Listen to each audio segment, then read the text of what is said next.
Hello po, magandang araw po sa mga manonood nitong reporting po namin. So, ang tatalakayin po namin ngayon is all about the genetics in the family, how traits are passed on.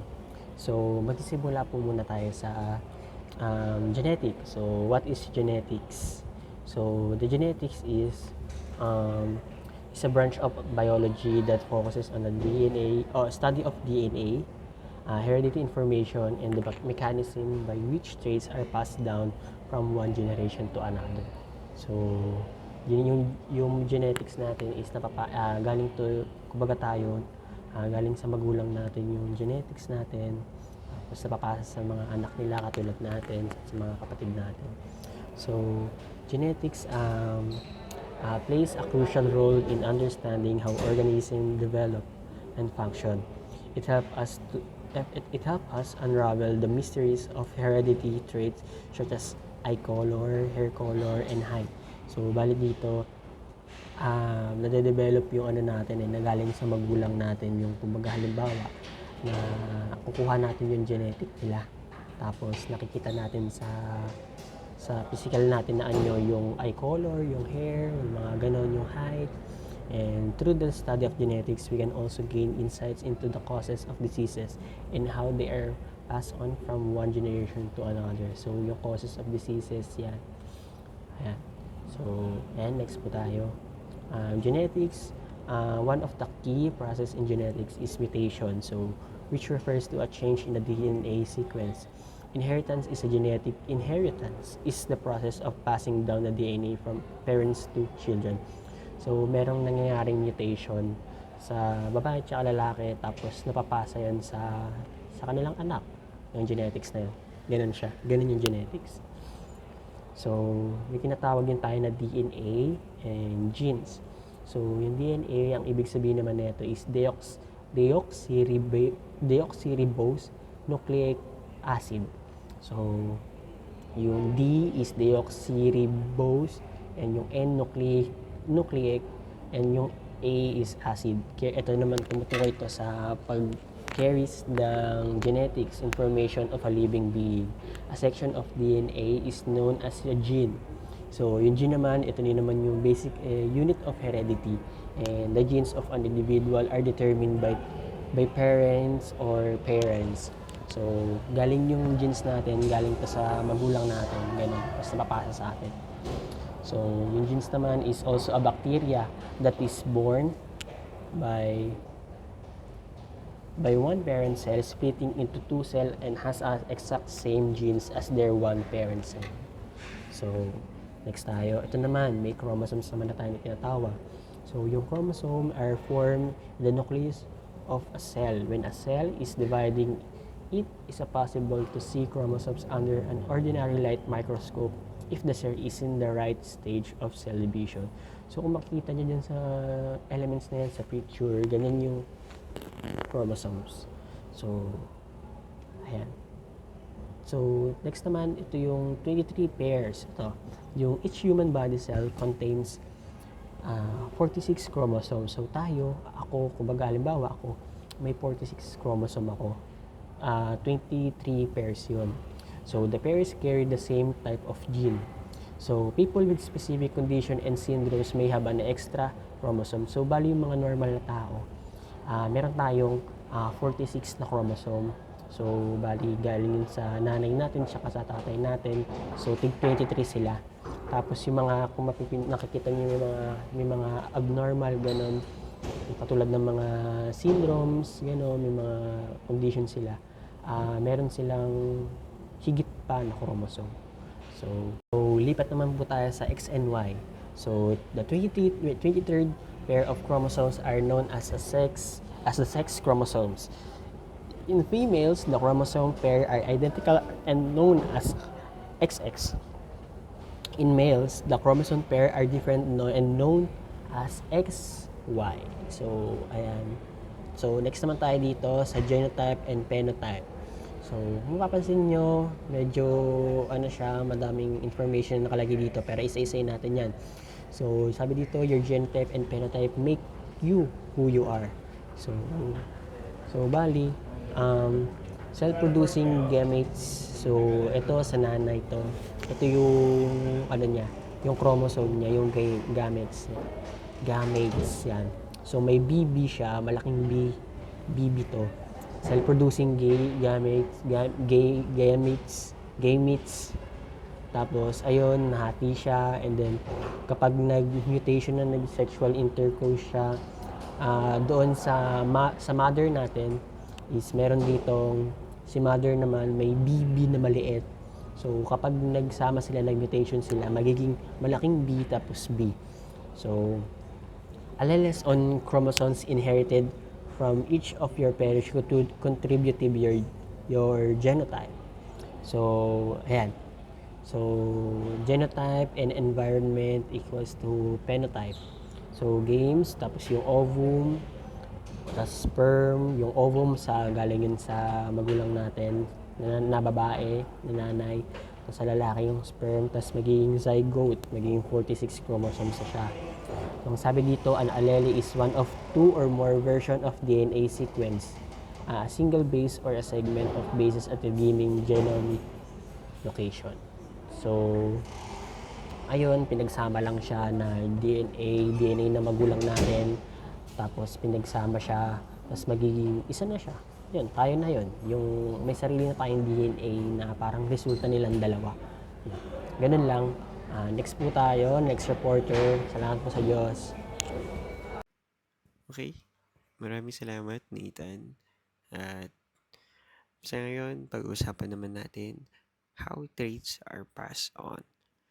So, kanina, pinag-usapan naman natin kung paano nag-work ang genetics ng chromosomes at ano ang DNA.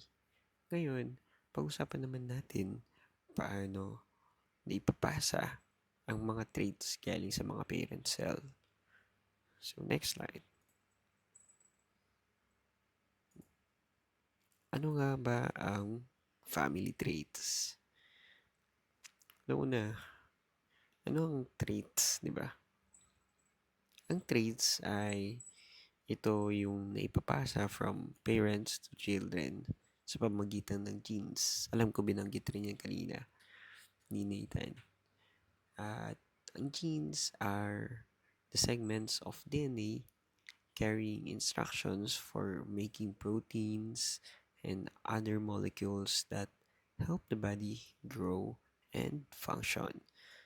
So, each person has 23 pairs of chromosomes. Kanina, nabanggit rin yan. Which, one set coming from mother and one set from the father. Chromosomes contain many genes, and these genes help determine traits like eye color, height, and susceptibility to certain disease. So, ngayon, ang ang family traits ay ang characteristic na nag-appear galing sa individual due to shared genes. Ito yung mga galing sa father and mother or parent cells. Ay, naulit. So, ang example traits na nakukuha sa parent cell ay una physical, such as eye color, hair, and facial features or biological.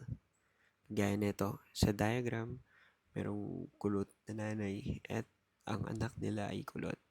Ito ay napapasa. And yung iba ay kagaya ng blood type and risk for certain disease kagaya ng mga diabetes, heart diseases na naipapasa sa pamagitan na rin ng genes. At hindi lang physical ang namamana or naipapasa ng parent cell sa kanilang mga anak.